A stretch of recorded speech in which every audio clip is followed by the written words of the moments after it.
Alrighty, this little video about the annuities for the little year 12s who have their exam coming up soon. This is from the textbook. So Rodney invests $1,000 in investment fund, 7.5% per annum interest, compounded annually. Calculate each investment $1,000 separately, compound interest formula, future value. So you need to do all of the different calculations and add them together. This is one of your alternate scenarios. So simple compound interest formula. We've got P is going to be 1,000. The R is going to be 7.5. And the N is going to vary depending on how long the $1,000 was in there for.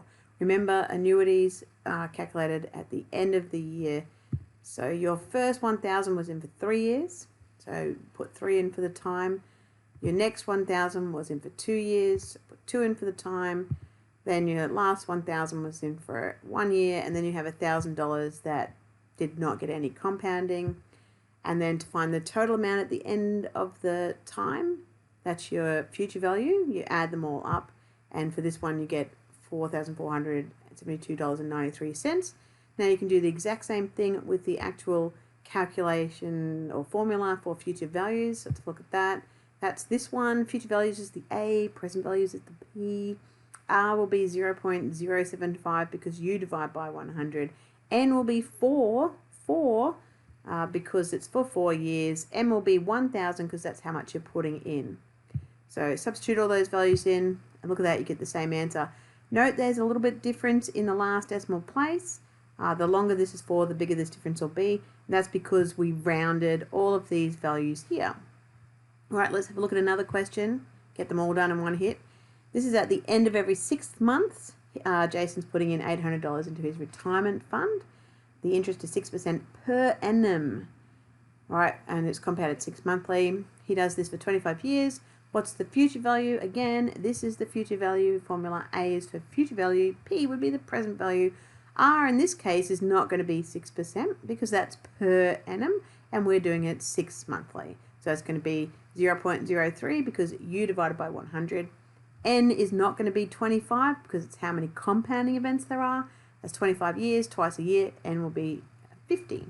So substitute all the values in. 800 is how much he's putting in 50 times over the next 25 years at interest rate half yearly, and you get an answer. Now you could do this with the annuity tables, but none of them go up to 50 years, so not likely, and you don't want to do it the long way because you'll be there forever. Last question to have a look at. Thomas has a goal of saving $400,000. So this is in the future. He wants $400,000. This is your A value. We still got N is 25 because it's compounding yearly, right? Compounding annually. And R is going to be 0.1 because it's 10% per annum. And you divide by 100. Substitute all of that in. The 400,000 is what you're aiming for. We're trying to work out how much you need to put in at the end of each year. And we substitute in the 0.1 and the 25, rearranging so that you're dividing through by that value. Don't round this off. If you're doing it in your calculator and get an answer with the brackets, use the whole answer. Use the answer button on your calculator. And M is $4,067.23. That's 3 different ways to look at annuities. Don't forget you need to know how to use your annuity tables. And if the exam says present value, then use the present value tables and or formulas. Thank you very much.